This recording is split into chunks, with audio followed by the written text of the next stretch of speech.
Good morning. Good morning. Since I stopped being the resident sexologist discussing bedroom issues, I decided to become your sensologist. Let me give you some sense. And yeah, I stopped giving my opinion about everything I understood. I don't need to give my opinion on everything, but this one is serious. And I've been saying it on Twitter. And I want to talk about it because I have had real life experiences with addictions. And I know what addiction can do. And what Nyakundi is doing, what Lynn, they're trying to do is really important. So I'm going to put in my weight on it. Because number one, addictions are real. Gambling is an addiction. Betting is not controlled in our country. And it's really affecting lives. And that's a crisis. That's a problem. When I worked for one of the biggest Swahili stations, yes, if you know where I worked, you will follow with this story. One of the biggest Swahili stations, yeah. I joined, I was naive. I had never experienced that thing of lying to listeners. Honestly, I hadn't. And I thrive on the truth. So you can imagine, I got in there and literally we were told we were giving money on air. So it was every day like 50K, 200K. Bro, me was like, we are giving this money for real. But then I was told, before we start giving the money on air, we have to meet the client on the side. So I was like, but I thought the client goes through the station. Oh yeah, he goes through the station, but he needs to meet you to explain to you how we give the money. Guys, this is serious and it's so true and so sad, yeah? I'm laughing because it was just surreal. We met the client, he tells us, I want you to go on air and say you're giving money, but people have to send an SMS to this number. Now what happens when you send that SMS to that number? You get subscribed to things you don't know.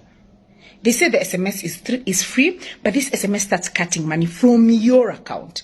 These same SMSs send you betting links. They send you, like they are number harvesting.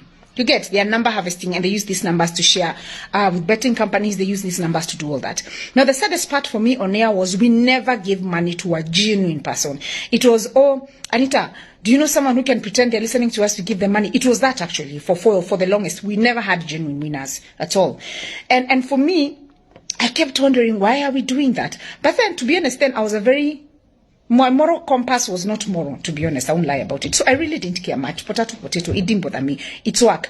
And this client used to give us commission per number of numbers. Literally, your numbers give you money at the end of the week.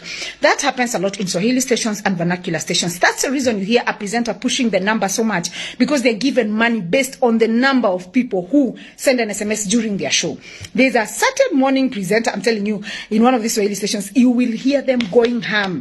Yeah, send an SMS to this number. It's because if they get more people, by the end of the week, their client gives them more money. You understand? And this is gambling. I'm telling you, nowadays you listen to radio every 2 minutes. And sometimes I ask myself, guys, some of you are Christians, don't you know the Lord? Every 2 minutes, send this to send these numbers. It's 99 bob, it's 50 bob. I don't know who and who won. Guys, it's crazy. And let me tell you some math. I was telling someone the other day, if 1 million Kenyans send 100 bob, how much money is that? 1 million Kenyans send 100 bob. That is in one show. Some of these shows have 5 million listeners. You know, you're talking to masses, you're moving masses, and you're misusing the microphone for the wrong reasons. You're supposed to be educating, entertaining, informing, changing lives, not getting people into gambling. Someone needs to call this out. People are addicted. People are struggling. People are committing suicide because they have lost everything. Every single thing. When did media become the hand that bites? When? We complain every day that Kenya is a bad country because we have bad leaders. We have bad Kenyans. It's a shame that we have bad Kenyans. We have bad people. And we are tolerating it. We need to get tired. I keep saying we're not tired enough. Countries did not change because people are angry. They changed because people were tired enough. I hope something happens about this whole aviator thing. I hope something happens about this whole gambling thing. I hope something really does happen.